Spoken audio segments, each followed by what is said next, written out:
الحمد لله نحمده ونستعينه ونستغفره ونؤمن به ونتوكل عليه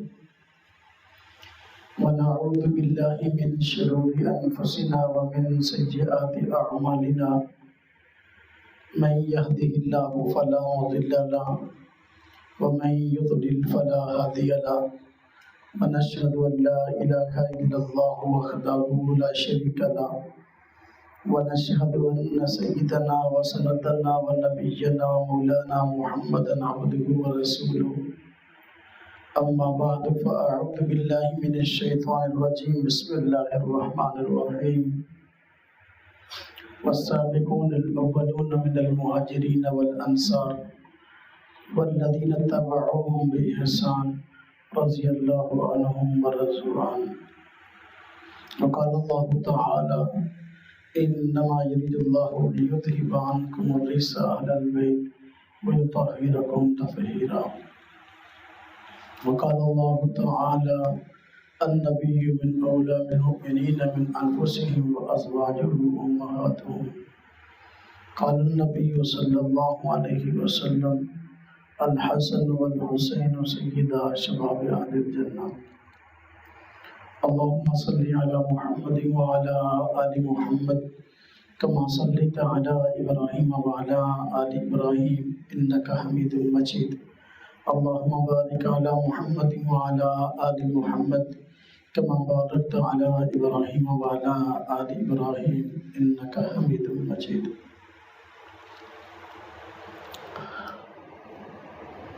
صحابہ کرام اور اہل بیت علیہم رضوان کے متعلق اہل سنت والجماعت کے بنیادی عقائد و نظریات کیا ہیں آج کی مجلس میں ذکر کیے جائیں گے۔ اللہ رب العزت نے پوری کائنات میں بلکہ سارے کے سارے انبیاء میں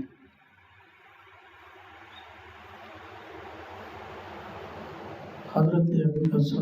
محمد مصطفیٰ صلی اللہ علیہ وسلم کا انتخاب فرمایا ہے۔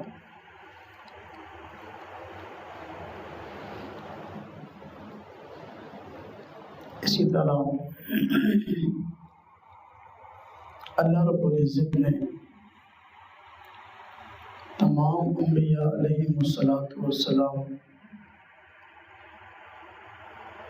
سے تعلق رکھنے والے حضرات نے صحابہ کرام اور آپ صلی اللہ علیہ وسلم کے اہل بیت کا انتخاب فرمایا۔ حضور نبی کریم صلی اللہ علیہ وسلم تمام انبیاء سے افضل ہے۔ آپ صلی اللہ علیہ وسلم کے صحابہ کرام اور آپ کے اہل بیت علیہم رضوان تمام انبیاء علیہم السلام کے ساتھیوں اور ان کے گھر والوں سے افضل ہے۔ صحابہ کرام کے متعلق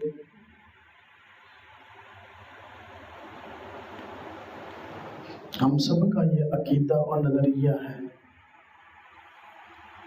کہ پوری امت میں صحابہ کرام سب سے افضل ہیں۔ پھر افضلیت میں بھی ترتیب ہے، پوری امت میں سب سے افضل حضرت سیدنا ابوبکر صدیق رضی اللہ عنہ ہیں، اس کے بعد حضرت عمر فاروق رضی اللہ عنہ ہیں، پھر سیدنا عثمان رضی اللہ عنہ افضل ہیں، اور تینوں حضرات کے بعد حضرت سیدنا علی المرتضیٰ رضی اللہ تعالی عنہ افضل ہیں۔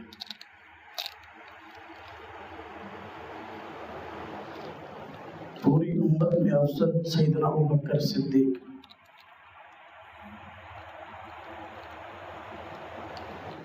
تمام صحابہ کرام سے افضل حضرت ابوبکر صدیق، تمام صحابہ کرام نے پھر افضلیت حاصل ہے حضرات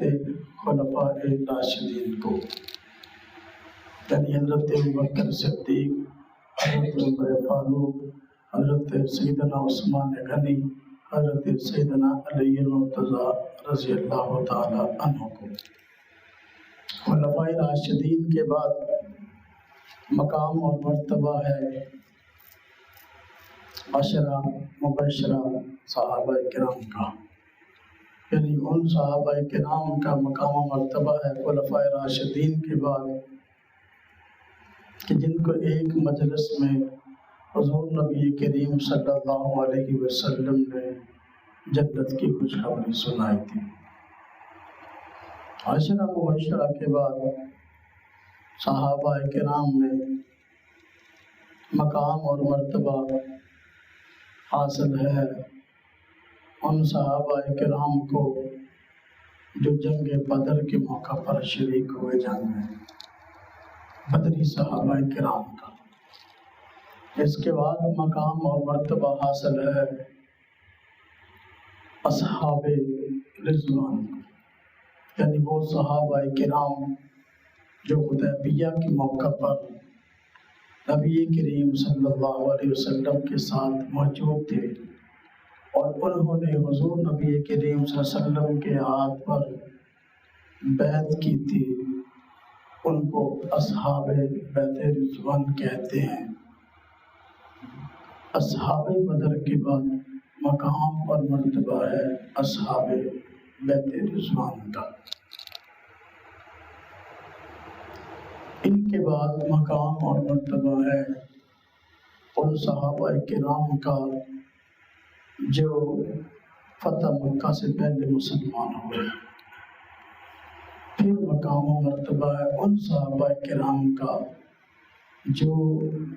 فتح مکہ کے بعد مسلمان ہوئے۔ اللہ رب العزت نے سارے کے سارے صحابہ کرام کو جنت کا سرٹیفکیٹ عطا فرمایا اور سب کے متعلق فرمایا رضی اللہ عنہم ورضوا عنہ، سب کے متعلق فرمایا کل وعد اللہ الحسنى، سب سے اللہ رب العزت نے جنت کا وعدہ کیا۔ یہ ترتیب ہے صحابہ کرام میں افضلیت کی۔ خلفاء راشدین میں ترتیب پہلے خلیفہ راشد سیدنا ابوبکر صدیق ہے، دوسرے خلیفہ راشد حضرت عمر فاروق ہے، تیسرے خلیفہ راشد سیدنا عثمان ہے، چوتھے خلیفہ راشد سیدنا علی المرتضیٰ ہے۔ یہ ترتیب اہل سنت والجماعت کے اجماعی موقف کے مطابق ہے۔ کیوں؟ ابوبکر صدیق افضل کیوں؟ سب سے زیادہ۔ پھر عمر فاروق کیوں؟ پھر خلیفہ راشد حضرت عثمان کیوں؟ یہ خلافت کی ترتیب ایسے کیوں؟ حکمت بہت ساری، وجوہات بہت ساری ہو سکتی ہے، ایک میں ذکر کرتا ہوں۔ لیکن خلفاء راشدین جن کی خلافت علی منہاج النبوہ تھی، یعنی جن کی خلافت واقعی اس طرز پر تھی جس طرز کی نشاندہی پیشگوئی حضور نبی کریم صلی اللہ علیہ وسلم نے فرمائی تھی، وہ خلفاء راشدین یہ چار: سیدنا ابوبکر صدیق، حضرت عمر فاروق، حضرت عثمان غنی، حضرت علی المرتضیٰ۔ ان چار میں دو نبی کریم صلی اللہ علیہ وسلم کے سوسن ہیں، دو حضور نبی کریم صلی اللہ علیہ وسلم کے داماد ہیں۔ سیدنا ابوبکر صدیق آپ کے سوسن ہیں، حضرت عمر فاروق آپ کے سوسن ہیں، سیدنا عثمان غنی اور سیدنا علی المرتضیٰ آپ کے داماد ہیں۔ ہم جانتے ہیں سر، ہمارے ملک عام میں سوسن کا منظر باپ کے ہوتا ہے، داماد منزلے بیٹے کے سوچ منزلے باپ کے ہوتے ہیں اور داماد منزلے بیٹے کے ہوتے ہیں۔ اب ہمارے معاشرے میں ہم دیکھتے ہیں عموماً جب سسر مکالمہ کو ابا جی کہہ دیتے ہیں، ابو جی کہہ دیتے ہیں، اور بیٹے کو بیٹا کہتے ہیں، داماد کے مکالمہ کو بیٹا کہتے ہیں، تو سسر منزلے باپ کے ہیں، داماد منزلے بیٹے کے ہیں۔ لہذا خلافت میں نبی کریم صلی اللہ علیہ وسلم کے نائب ہونے میں مقام پہلے اسی کا منزل منزل باپ کے ہے، پھر اس کا منزل منزل بیٹے کے ہے۔ تو منزل باپ کے سسر سیدنا ابوبکر صدیق ہیں، منزل باپ کے حضرت سیدنا عمر فاروق ہیں۔ پھر اب منزل باپ کے جو دنیا میں سیدنا ابوبکر صدیق ہیں، حضرت عمر فاروق ہیں، پھر ابوبکر صدیق جو ہے وہ کیوں پہلے سوسط بولنا ہے، وہ کیوں پہلے؟ اس لیے کہ سیدنا ابوبکر صدیق بڑے ہیں، حضرت عمر فاروق عمر میں چھوٹے ہیں، اور جو بڑا ہے اس کا پہلا مرتبہ ہے، جب ان سے چھوٹا ہے اس کا دوسرا۔ پسند آئی؟ تو جو سوسط منزل باپ کے عمر بھی زیادہ وہ خلافت میں سب سے پہلے، اور منزل باپ کے ہیں لیکن عمر میں چھوٹے ہیں تو ان کا خلافت میں مرتبہ دوسرا۔ اب بیٹوں کی باری آ گئی ہے، داماد تو منزل بیٹوں کے ہیں۔ اب ترتیب ہے بیٹوں کی، یعنی داماد کی۔ داماد ایک ہے جو دوہرا داماد ہے، اب ایک ہے جو گہرا داماد ہے۔ سیدنا عثمان غنی رضی اللہ عنہ حضور صلی اللہ علیہ وسلم کے بڑے داماد ہیں، تو لہذا دوہرا تعلق بن گیا۔ اس لحاظ سے سیدنا عثمان غنی رضی اللہ عنہ تیسرے خلیفہ ہے اور سیدنا علی رضی اللہ عنہ چوتھے خلیفہ۔ بات سمجھ آئی؟ اب سمجھو خلفاء راشدین چار ہیں جن کی خلافت علامہ حاجت نبوہ ہے، یعنی وہ خلافت جس کی پیشوا قرآن کریم میں موجود ہے۔ اللہ پاک نے قرآن کریم میں بھی اس کو فرمائی تھی، لَيَسْتَخْلِفَنَّهُمْ فِي الْأَرْضِ كَمَا اسْتَخْلَفَ الَّذِينَ مِن قَبْلِهِمْ۔ اس آیت کریمہ میں جس کو آیت استخلاف کہتی ہے، اللہ رب العزت نے مسلمانوں کی خوشخبری سنائی تھی، اس زمین پر تمہارا خلافت کا نظام جاری ہوگا۔ وہ خلافت اس کی پیشگوئی اس آیت کریمہ میں ہے، خلفائے راشدین، خلفائے اربعہ کے لیے وہ پیشگوئی پوری ہوئی۔ حضور نبی کریم صلی اللہ علیہ وسلم نے اسی خلافت کی پیشگوئی فرمائی، فرمایا میری بات خلافت 30 سال ہے۔ توجہ سے بات سمجھے،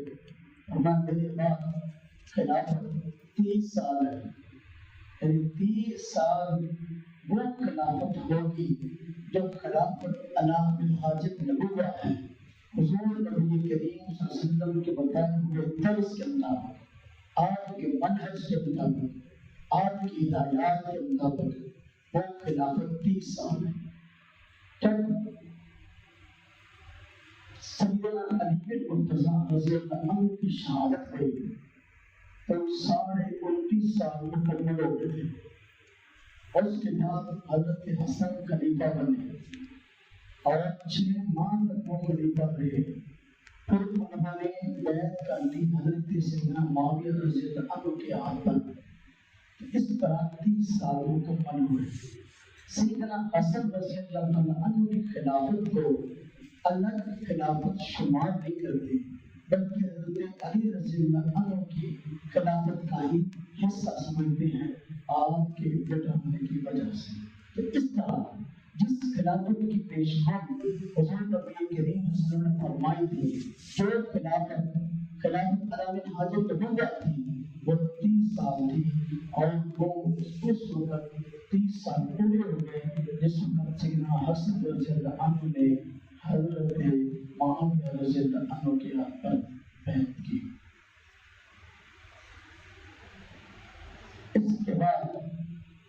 سیدنا معاویہ رضی اللہ عنہ خلیفہ راشد بنے، خلیفہ راشد بنے۔ سیدنا حسن رضی اللہ عنہ کو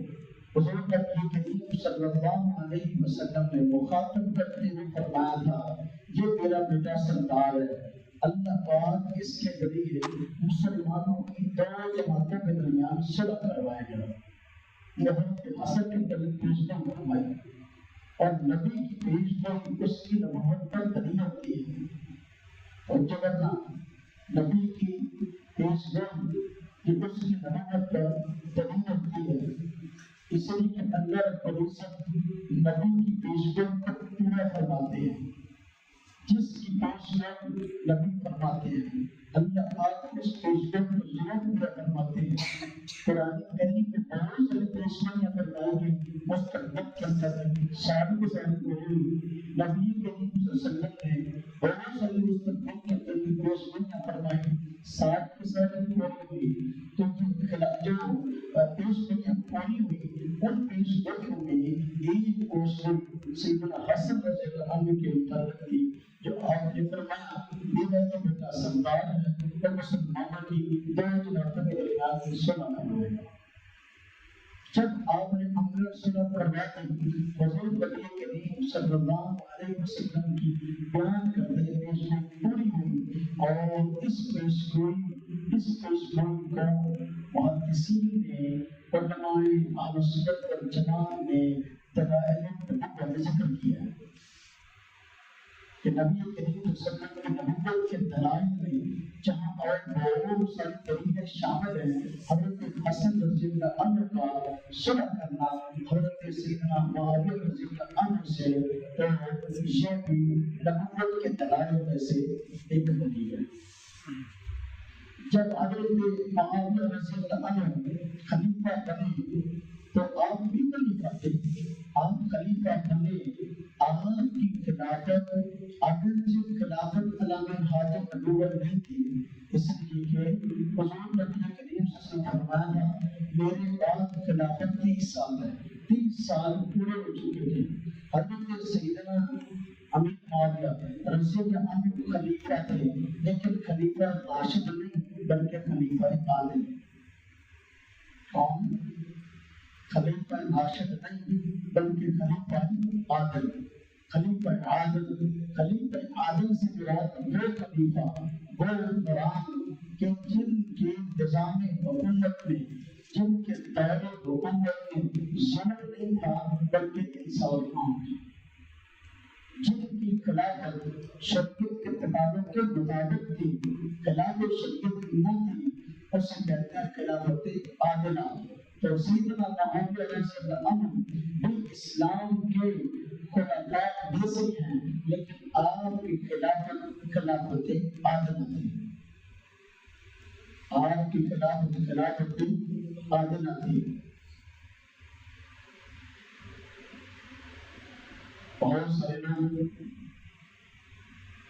جو مسلک اہل سنت والجماعت سے اختلاف رکھتے اس مشیعہ لوگ، تو حضرت معاویہ کے متعلق کہتے ہیں کہ ان کی خلافت ضروری تھی، ان کے متعلق کہتے ہیں کہ وہ خلافت کسی طریقے سے خلافت کرانے کے لائق نہیں تھی، اور بعض اپنے آپ کو سنت کرانے والے لوگ جیسا کہ مودودی صاحب اور جیسے اور لوگ وہ بھی اس طرح کی باتیں کرتے ہیں، جبکہ یہ بات مسلک اہل سنت والجماعت کے سراسر خلاف ہے اور انصاف کے بھی خلاف ہے۔ حضرت سیدنا معاویہ رضی اللہ عنہ آپ کی خلافت عادلہ تھی، اور یہ وہ خلافت تھی کہ جس کی پیشگوئی نبی کریم صلی اللہ علیہ وسلم نے فرمائی۔ حضور نبی کریم صلی اللہ علیہ وسلم نے متعدد احادیث میں اپنی بات 12 خلفائے کرام کی پیشگوئی فرمائی کہ میرے بعد 12 خلفائے کرام ہوں گے جن کے ذریعے اسلامی نظام قائم ہوگا۔ محدثین نے اس حدیث کی تشریح میں 12 خلفاء میں سے ایک خلیفہ حضرت سیدنا معاویہ رضی اللہ عنہ کو شمار کیا۔ لہذا کوئی بندہ اپنے آپ کو سنت کہلانے والا اگر یہ بات کہتا ہے کہ حضرت معاویہ رضی اللہ عنہ کی خلافت خلافت نہیں تھی اور اہل سنت والجماعت کے اجماعی موقف سے انحراف کرنا.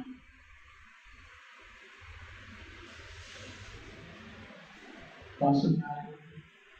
وہ مسئلے سمجھا رہا ہوں جو عام طور پر سمجھائے نہیں جاتے. وہ مسئلہ سمجھا رہا ہوں. صحابہ کرام اور اہل بیت علیہ الرضوان کے متعلق ہمارے کیا نظریات. جب حضرت عثمان رضی اللہ تعالیٰ عنہ شہید ہوئے تو اس وقت سیدنا علی مرتضیٰ رضی اللہ تعالیٰ عنہ خلیفہ بنے تو مسلمانوں میں آپس میں اختلاف ہو گیا. جو بات حسن رسولہ کی دواری نا وہ صورت اختلاف کی وجہ سے تھی. تو اختلاف بیان کرنے بات کیا ہے اس کو سمجھیں. جب حضرت عثمان رضی اللہ عنہ کی شہادت ہوئی تو اس وقت مسلمانوں کی تین جماعتیں بن گئی. ایک جماعت کا کہنا تھا کہ جنہوں نے حضرت سیدنا عثمان رضی اللہ عنہ کو شہید کیا تو ان سے بدلہ لینا چاہیے اور پھر فوج لینا چاہیے. اور ان کے سامنے کی حکمت تھی کہ خلیفہ ہاشم کا ختم ہوا اور ان کی شہادت ہوئی. یہ امت مسلمہ کے لیے بہت بڑا حادثہ ہے. اگر اس قسم کے بات نہ کیا گیا تو مستقبل میں بھی اور کئی حادثات پیش آ سکتے ہیں. اس لیے جلدی ان لوگوں کا اپنے کردار تک پہنچانا چاہیے جن لوگوں نے عثمان رضی اللہ عنہ کو شہید کیا. شہید آئی تھی صحابہ کرام کی کثیر جماعت کی. بڑے بڑے صحابہ کرام شامل تھے جن میں اما عائشہ صدیقہ رضی اللہ عنہا شامل تھی, جن میں حضرت طلحہ اشرا بشرا میں صحابی رسول شامل تھے, جن میں اشرا بشرا میں سعید زبیر شامل تھے, جن میں حضرت سیدنا معاویہ رضی اللہ عنہ سلیم تنس شامل تھے, جن میں حضرت عثمان کی آیت اور کثیر صحابہ کرام شامل تھے. دوسری جماعت ان کا کہنا تھا کہ سیدنا عثمان رضی اللہ عنہ کی شہادت واقعی بلکہ مسلمہ کے لیے بہت بڑا حادثہ ہے اور قاتل عثمان سے قصاص لینا چاہیے, بدلہ دینا چاہیے, لیکن ابھی حالات ناموافق ہیں. خلیفہ راشد کی شہادت کی وجہ سے حالات خراب ہو گئے, عمل بعد عملی میں تبدیل ہو گیا. حالات تھوڑے سے قابل میں کر لیں. جب حالات بہتر ہوں گے تو پھر ان کو پکڑیں گے اور ان کو انجام تک پہنچائیں گے. یہ رائے تھی حضرت سیدنا علی مرتضیٰ رضی اللہ تعالیٰ عنہ کی. آیتوں کے ساتھ کثیر صحابہ کرام. سیدنا عثمان رضی اللہ تعالیٰ عنہ کی شہادت کے بعد خلیفہ بنے حضرت سیدنا علی مرتضیٰ رضی اللہ تعالیٰ عنہ. خلیفہ بنے حضرت سیدنا علی مرتضیٰ رضی اللہ تعالیٰ عنہ. اس لیے اہل سنت والجماعت کا اس مشاہدہ میں صحابہ کرام کے اس اختلاف میں نظریہ یہ ہے کہ صحابہ کرام کی جو رائے تھی بلا شبہ اور دونوں ہی برحق تھی. حق اور باطل کا مقابلہ نہیں تھا جیسا کہ روافض حضرات کہتے ہیں, شیعہ حضرات کہتے ہیں. ایسا نہیں تھا. حق اور باطل کا اختلاف نہیں تھا, دونوں حق پر تھے, دونوں بھی حق پر تھے اور دونوں کے لیے بھی اجر ہے. جو اس وقت سیدنا معاویہ اور ان کے ساتھ جو صحابہ تھے وہ بھی ہمارے سرکتاج ہیں. اما عائشہ صدیقہ جیسے, حضرت طلحہ زبیر جیسے, اشرا بشرا میں سے ہیں. حضرت معاویہ رضی اللہ عنہ خود شریعت جواب میں مشترک تھے اور ادھر میں سیدنا علی کا خلیفہ راشد اور مستقل فقیہ ہیں. حدیث پاک میں آتا ہے جب مجھ کو اجتہاد کریں گے اور اجتہاد کے نتیجے میں اس سے اگر خطا ہو تو اس کے لیے ایک اجر ہے، یعنی اجتہاد کیا، غور و فکر کیا کسی مسئلے کے بارے میں، جو نتیجہ اخذ کیا، اگر نتیجہ وہ خیر عمل کے اعتبار سے غلط نکلا تو پھر بھی ایک اجر ملے گا، گناہ نہیں ہوگا۔ کیوں؟ شریعت کے ماہر نے اپنی غور و فکر کر کے، اپنی محنت کر کے مسئلے کا حل نکالا، اس کو اس محنت پر اللہ تعالیٰ گناہ دیتے بلکہ ایک اجر ہوتا ہے، نہ فلاح اجر، اس کے لیے ایک اجر ہے۔ اور اگر شریعت کا نام کسی مسئلے میں غور کرو اور اس میں حل نکالے، خارج عمل کے اعتبار سے وہ مسئلہ ٹھیک ہو تو پھر اللہ تعالیٰ نے اجران اس کے کتنے وجہ ہے۔ تو سیدنا علی رضی اللہ عنہ بھی مستحق، سیدنا معاویہ بھی مستحق، اجتہاد انہوں نے کیا تو اجر دینے کے لیے ہے، محروم کرنے کے لیے۔ البتہ اب دو اجر کس کے لیے اور ایک اجر کس کے لیے؟ سیدنا علی رضی اللہ عنہ چونکہ خلیفہ راشد ہیں، اس وقت مسلمانوں میں خلیفہ تھے، مستقبل تھے، کثیر صحابہ کرام کی عبادت کے ساتھ تھی، اس وجہ سے سیدنا علی رضی اللہ عنہ کے لیے اہل سنت جماعت کا نظریہ ہے ان کے لیے دو اجر ہیں۔ کتنے اجر ہیں؟ دو اجر ہیں۔ حضرت معاویہ رضی اللہ عنہ کی رائے اور اجتہاد ٹھیک ہے، اپنے وجہ تک تھا، ٹھیک تھا، ہاں جی، لیکن نتائج کے اعتبار سے بہتر نہیں تھا، اس لیے ان کے لیے ایک اجر ہے، گناہ کسی نہیں۔ حضرت معاویہ رضی اللہ عنہ اور ان کے ساتھ چلنے والی جماعت کے لیے ایک اجر ہے، سیدنا علی مرتضیٰ اور ان کے ساتھ چلنے والی جماعت کے لیے 13 اجر ہے۔ کی بات سمجھ میں آئی؟ اچھی، اب آگے چلیں۔ جب وجہ کہ کوئی بھی جگہ اس اختلاف کے نتیجہ میں، اس اختلاف کے نتیجہ میں دو بڑی جنگیاں ہوئی اور وہ آپس میں تھی، ایک جنگ جمل اور دوسری جنگ سندھی۔ جنگ اہل آخری جو جنگ کیسے ہوئی؟ جنگ منافقین کے آپس میں پھیلائے ہوئے جھوٹوں کی وجہ سے اور سازشوں کی وجہ سے، وہ منافقین جو سیدنا عثمان رضی اللہ عنہ کی شہادت میں شریک تھے، انہوں نے شہید کیا، اور دیگر اور ایسے لوگ جو اسلام کے مدخل تھے منافق، وہ دونوں جماعتوں میں گھس گئے اور دونوں جماعتوں میں گھس کر دونوں چغل کیے، ایک دوسرے کے جنگ جھوٹ پھیلانا شروع کر دیا۔ جب سیدنا علی کی بات میں شامل انہوں نے کیا لگانا شروع کر دی، دوسرے بہت عائشہ بہت زبیر بہت معاویہ، اور جب یہ معاویہ کی بات کرتے ہیں انہوں نے کیا لگانا شروع کر دی، جھوٹ پر الزام لگانا شروع کر سیدنا علی مصطفیٰ کے ساتھ ہوا۔ جب آپ کو چگلی بڑھ جاتی ہے، الزامات بڑھ جاتے ہیں تو لڑائی ہوتی ہے۔ حضرت معاویہ رضی اللہ عنہ کی جو بات میں لوگ شامل تھے،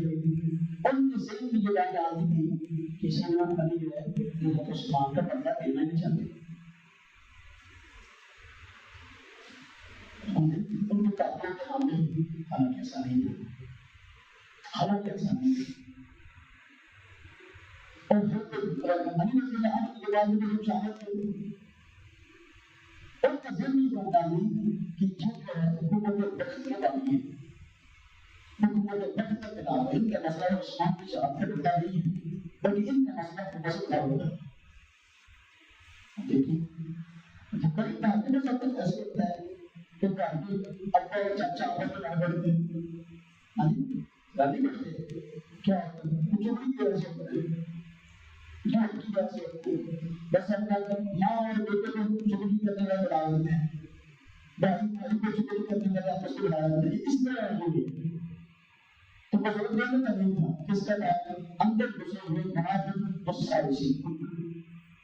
یہ وجہ کہ جب آپس میں صلح ہونے لگی، صلح ہونے لگی، دونوں مرتبہ فساد ہوا۔ دیکھو نا بھائی بھائی آپس میں لڑ پڑے، لوگ جھگڑ ہوتے ہیں، ان کو ہم نے کٹھے نہیں ملے گا، تو اس میں جب صلح ہونے لگی تھی فساد سے ڈر گئے، ایسے جب جنگ قتل میں موقع پر اختلافات پر مداخلت ہو گئے اور بات گئی وہ اپنے معاملات واپس لینے کے لیے جھگڑا ختم کریں گے شروع اس پر اپنی فیصلہ ہوتا رات کے وقت مناؤں کی حملہ کر دیا بات میں کیا کر دیا حملہ کر دیا جو سازشی لوگ جو بڑے اکٹھے تھے جو اسلام کے پیارے خلیل تھے جن کا تعلق صحابہ کرام کی مقدس جماعت سے نہیں تھا جو کرتے ہیں تو جو میں آپ کو سمجھا کر دیا کہ ہم کچھ کچھ تقسیم کر کے پورے بولیں گے تو ہم نہ کریں اور ادھر سے بھی دین چل رہا ہے ادھر سے بھی دین چل رہا ہے ادھر دین ماننے والے بھی بہت معاذ جماعت میں شامل ہیں جو اوپر گزرے ادھر دین ماننے والے جو حضرت حاضر اللہ صلی اللہ علیہ وسلم کی جماعت میں شامل نہیں لیکن دین چلا رہے ہیں اور ادھر جو ہے علی رضی اللہ عنہ کے ساتھ صحابہ کرام کے اور جو شامل نہیں تھے ہم نے بہت کی بات کی ایسے بزرگ ادھر سے بڑے دین چلا رہے ہیں لیکن ادھر بھی صحابہ کرام میں رہے لیکن ادھر بھی صحابہ کرام میں رہے یعنی اب جب شروع لوگ ہے اور اس معاملے کو ادھر کرنے کی کوشش کی جا رہی ہے کون سے ایسے لوگ تھے جو چلنے کے پسند والے وہ یہی بناتے تھے اور دونوں کو اسلام کے بڑے کھاتے اسلام کی ترقی سے برداشت نہیں یہ مسئلہ ہوا یہ جنگ کرنے کے لیے ہوا جگہ سے پھر کی بندہ ایسا ہوا کہ جب آپس میں شرح ہونے لگی شرائط کی گئی شرح کی تو اس وقت جو ہے ایک بڑی جماعت ہے اور علی رضی اللہ عنہ کی جماعت سے الگ ہو گئی اور کہا کہ ہم اس کا دین نہیں مانیں گے ان کو خوارج کہتے ہیں خوارج وہاں سے نکلے انہوں نے کہا کہ ایسے کہ جب آپس میں اختلاف ہوا تو کچھ افراد کو فیصل چنا گیا دونوں جماعتوں سے علی کی جماعت میں معاذ جماعت میں فیصل چنا گیا آپس میں یہ فیصلہ کرنے بات سن کر کوئی تو خوارج بہت بڑی جماعت الگ ہو گئی کہ انہوں نے کہا کہ رسول اللہ صلی اللہ علیہ وسلم نے بندوں کا فیصلہ مانا جب وقت تو اللہ کا چلتا ہے ان کو اختیار ملا قرآن میں آج پہلے تو پہلے استعمال کر کے لوگوں کو بٹھاتے اور مزارے کی کتاب میں الگ کے مختلف شکل میں کھڑے ہوئے انہوں کا نیا خوارج انہوں نے کہا حضرت علی رضی اللہ عنہ بندوں کا حضرت مانا وہ اسلام سے نکل کر وہ اور باہر ماضی میں رہنے کو کہیں مسلمان وہ شیطان ہو وہ ایک جماعت الگ ہو گئی ان کو خوارج کہتے ہیں ان کا بڑے بات کرتا ہوں بات سمجھ آ گئی تو اس طرح اختلافات ہوئے جب سیدنا عثمان رضی اللہ عنہ شہید ہوئے تو ان کو شہید کرنے والے نہ تھے ان کو شہید کرنے والے بھی منافقین تھے وہ تو جنہوں نے اسلام کا دروازہ کھول کر ان میں سر فہرست کے کامیاب عبداللہ بن سبا عبداللہ بن سبا یہ نبی عبداللہ صنعاء کا رہنے والا تھا یمن صنعاء یمن کا رہنے والا تو یہ مسلمانوں میں بہت بڑا مخالف تھا لیکن اس نے دیکھا کہ ایسے میں یہودی ہے کہ مقابل کر نہیں سکتا تو وہ اپنے آپ کو مسلمان جان کرنا شروع کر دیا اور عثمان رضی اللہ عنہ کے پاس ہے اور آپ نے کہنا میں مسلمان ہو گیا ہوں تو مجھے کیا کہ حکومت میں دو کیا نا وہ کیا کروں مجھے وہ کا جمع سمجھیں گے اس بات کو اندر بنا لو کیا ہوگا اور عثمان رضی اللہ عنہ نے کہا کہ جانتا ہے کہ کون ہے کون نہیں ہے کیا تیرا بیک گراؤنڈ ہے کیا تیرے اسلام کے بیک گراؤنڈ ہے بہت بڑی سی بتائی ہے میں کیسے دے سکتا ہوں اب جب اس نے پھر عثمان کے خلاف سازشیں کرنے شروع کر کہا کہ عثمان جو ہے صحیح خلافت نہیں کر رہے صحیح حکومت نہیں کر رہے ان کی گورنر کی قدر نہیں کر رہے اس طرح جو ہے جاڑو بولنا شروع کر دیا اور عنوان کیا اختیار کیا سیدنا علی بن رضی اللہ عنہ کو بلندر رضی اللہ عنہ اشرف مبشرہ صحابہ کرام میں سے ہیں ان دو کے نام زیادہ استعمال کیا یعنی اپنے نام کو جانتا نہیں ان کو تو جانتا نہیں تھا تو لہٰذا نام علی کا استعمال کیا کہ اگر علی کہتے ہیں کہ عثمان سے ہی پکڑ نہیں کرنا، لوگوں یہ بات مشہور کرنا شروع کر دی اپنے کے لوگوں نے، حتیٰ کہ علی کے نام پر جھوٹے خط لکھے مختلف علاقوں میں، اور وہ خط لوگوں نے پھیلا دیے، کچھ کچھ علی وہ کرتے نہیں تھے، جھوٹے خط پھیلا دیے کہ بس علی کہتے ہیں عثمان سے ہی نہ لے، وہ قبول نہیں کرنا، اس لیے اس کو اس کی بڑوں کو معذور کرنا چاہیے، حالانکہ پوری جن کو پتہ نہیں تھی اس سے جھوٹے خط. اسی طرح حضرت طلحہ رضی اللہ عنہ کے نام پر جھوٹے خط پھیلا، کیونکہ اصل جو مسلمان ہوتے ہیں اللہ پر مرتبت تھا. اور اس طرح لوگوں لوگ عثمان کے نام ہو گئے. حضرت عثمان نے بھی پڑھا کہ میرے بلا ساتھ شروع کیا اس آج شروع بنایا گا اصل میں وہ نہیں ہے جو مسلمانوں نے مسلمان بن کر آئے اور جو ہے وہ اسلامی حکومت کے خلاف سمجھ حتیٰ کہ بڑے بڑے جتھے مدینہ شریف میں آنے لگے اور عثمان رضی اللہ کی شادی 18 دن ہے، یعنی چوٹی بکر عید کے 8ویں دن 18 دن 10 روز کو کرتے ہیں 18 دن کی شادی. عام صحابہ کے اندر حج کرنے کے لیے مدینہ شریف میں قریب تھوڑے سے لوگ ہیں. تو اس طرح جب تک بدلتے متعلق سے اللہ کے پاس آئے کئی کام اس طرح جھوٹے لوگے کہ ابھی فرمایا کہ آپ مدینہ میں آؤ تو دل تک عثمان کو ختم نہیں کرتے اب علی کے نام کھا لے. جب تک بدلتے آگے کرتے ہوئے مسلمان کے اندر آپ ایک دم سامنا ہوتا ہے اس کو دل تک بھی سازشوں کو سازش کرنا ہے. اور چنانچہ جب بدلتے آئے علی کے پاس اور تلوار لے کر کہا چلو آؤ مسلمان میں خاتون کرتے ہیں. میں کیا مسئلہ آپ نے ہمیں خاتون کیا آپ نے ہمیں آنے کے لیے نہیں کہا ہے کہ آپ کے لیے آؤ. اللہ نے فرمایا آپ اللہ بیٹا میں ایسی بات نہیں وہ تو پتہ نہیں مسئلہ کیا ہے واپس میں کر لے تو کر کے چلو سامنے بلایا اور کر حالانکہ کو پتہ نہیں کہ یہ سازش پر بلندی سبب ہونے سے ہو اسلام دشمن بنا سکتے.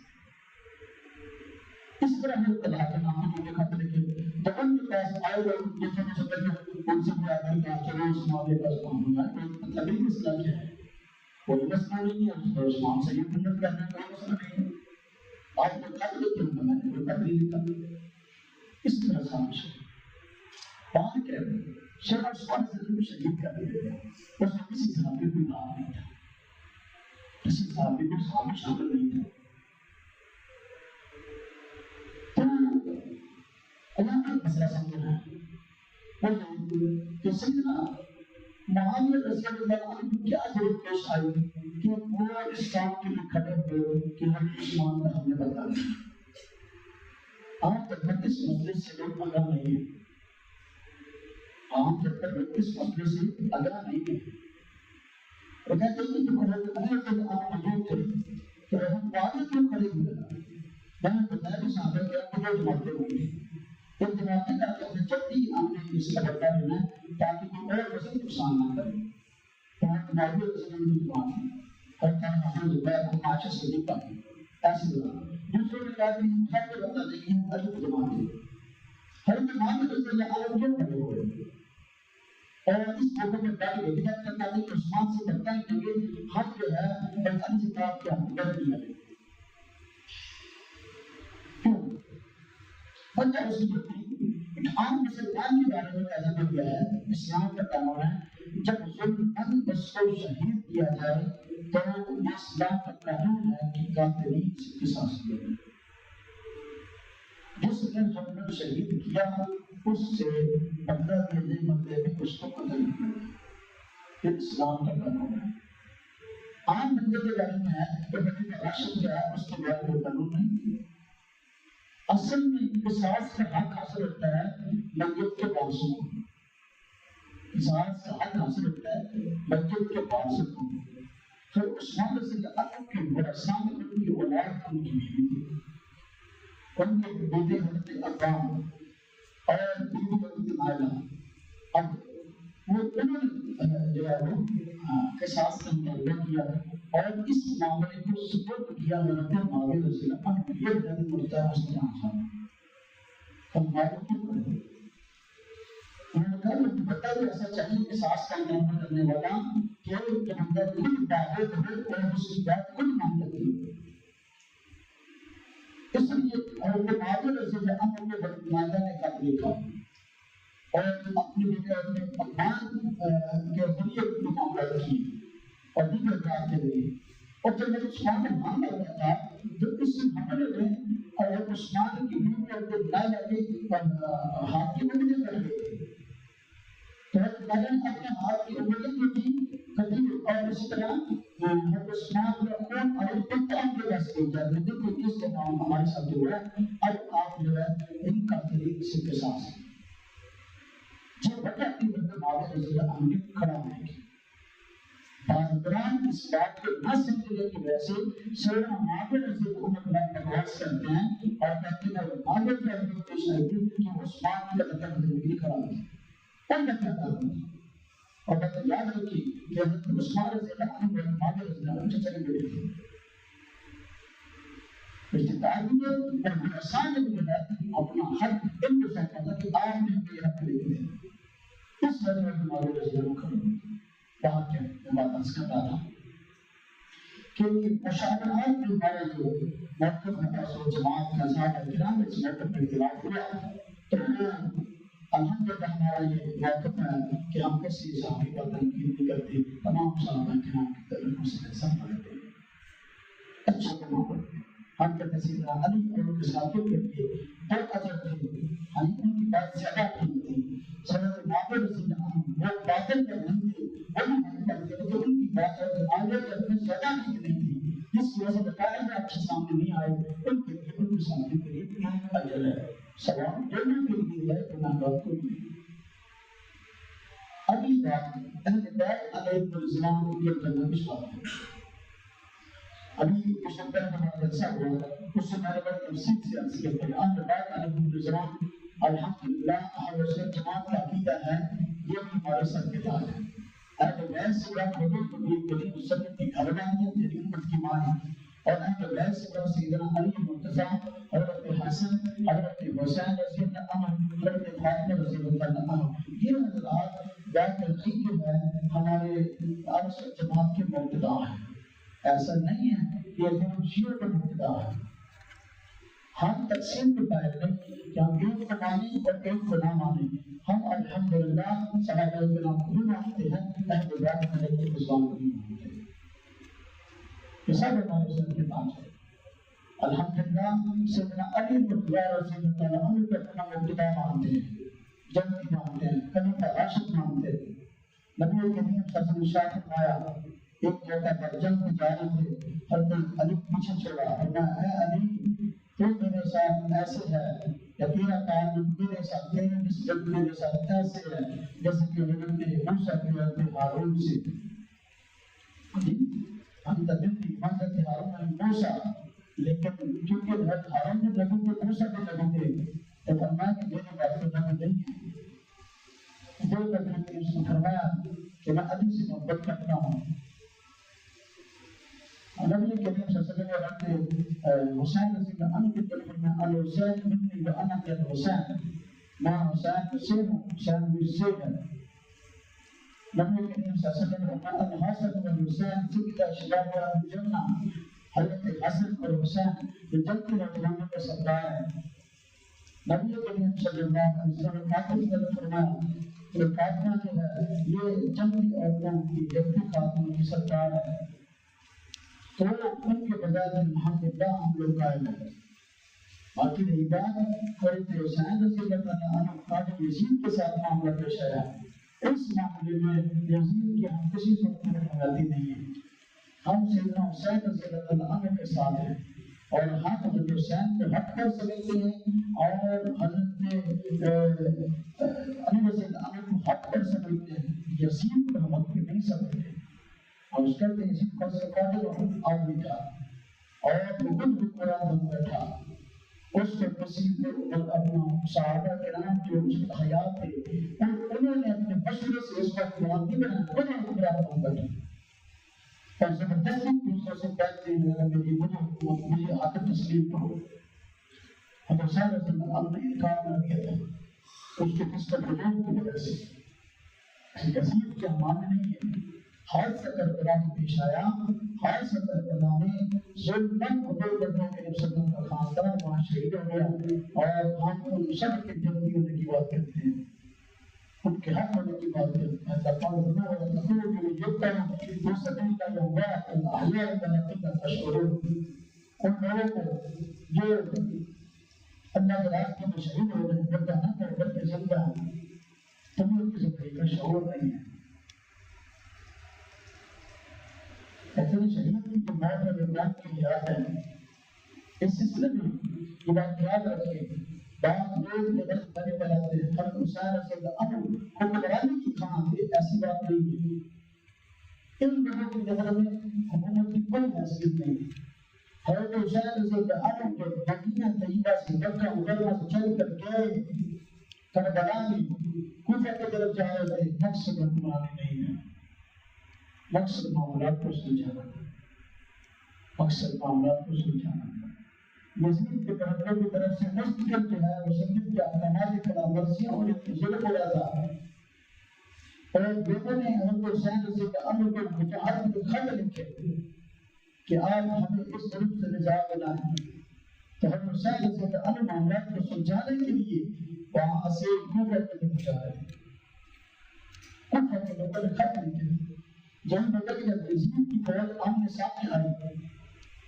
تو اس وقت حسین رضی اللہ عنہ نے اپنے جانے کا سبب بیان کیا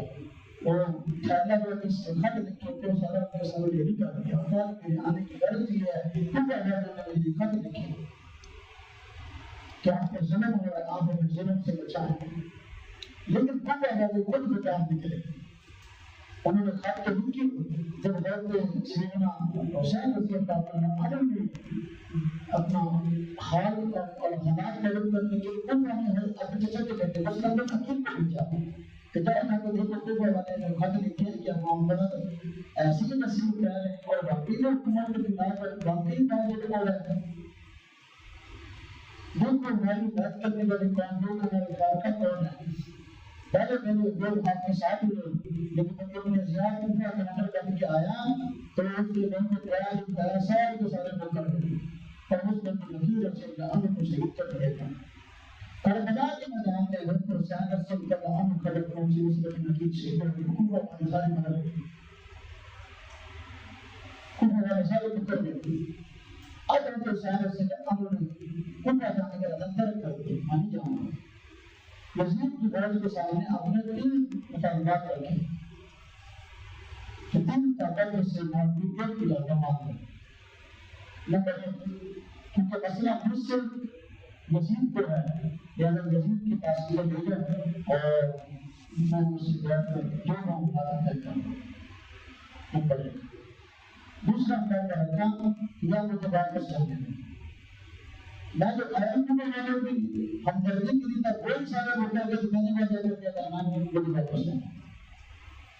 تیسرا میں رکھا کہ یا مجھے جہاں اور اسلامی سرحد پر مختلف جگہ پر جہاد ہونا ہے تو مجھے کسی سرحد پر جانا ہے وہاں پر جہاد وہاں پر شہید. لیکن چونکہ جو رسول ہوتا ہے کہنے کے اصل پتہ کرتا تھا کہ سوال کا حسن کی جو تکلیف کے لوگوں نے فوج کو انہوں نے تعداد کے معنی سے انکار کر دیا. لیکن جب تک حضرت سیدنا حسین رضی اللہ عنہ اور آپ مولا رسول صلی اللہ علیہ وسلم کی شان ہے تو یہ بہت تاریخ اسلام میں ایک بہت الگ حادثہ ہے. کسی بھی بات سے رسول کی بات نہیں کرنی چاہیے. ہم نے اپنے رسول جگہ دیا اور کسی مسلمان کو کیا حق دیتا ہے وہ مضبوط کی جائے جماعت کرے. بھائی میرے دوست میرے عزیز محمد شاہی آپ واقعی اسلام کو سمجھے, اسلام کو پڑھے, تاریخ اسلام کو پڑھے, دنیا پر چلنے والے پھیلنے والے جھوٹ کو نہ دیکھیں. ان دونوں کے درمیان میں تو بہت کچھ چلتا ہے. وقت پسند کا سچ نہیں مشکل ہوتی اسی بات ہے کیا تو بھائی اپنے علاقے کے اپنے معلومے کے علماء سے بات ان سے ویسے مسئلہ ہے کیا آپ کو صحیح بات کرنی چاہیے. دیکھ رہے بیٹھا ہے بندہ جس کو آپ جانتے ہی یہ کون ہے آج اس اللہ سے بڑا اس کے استاد کون ہے اور بندہ جو ہے وہ ویکتی جیسے کیسا ہے اس سے بڑا سننا کے سننے غلط معلوم بیٹھتے ہیں کہ اس کی وجہ سے اپنا ایمان خراب ہو جائے بجائے اس کے کہ وہ یہ بردک جان کر وہ کہ دس دن کے بندہ اپنا استاد جانے اس کی بجائے اس بندے سے معلوم ہوتا ہے جس کو آج کچھ جانتے ہیں آج کہ باقی یہ علم ہے اس پر وہ ایک علم ہمیں صحیح دے گا اللہ رب العزت ہم سب کو صحیح معنی میں بات کو سمجھ کر عمل کرنے کی توفیق عطا فرمائے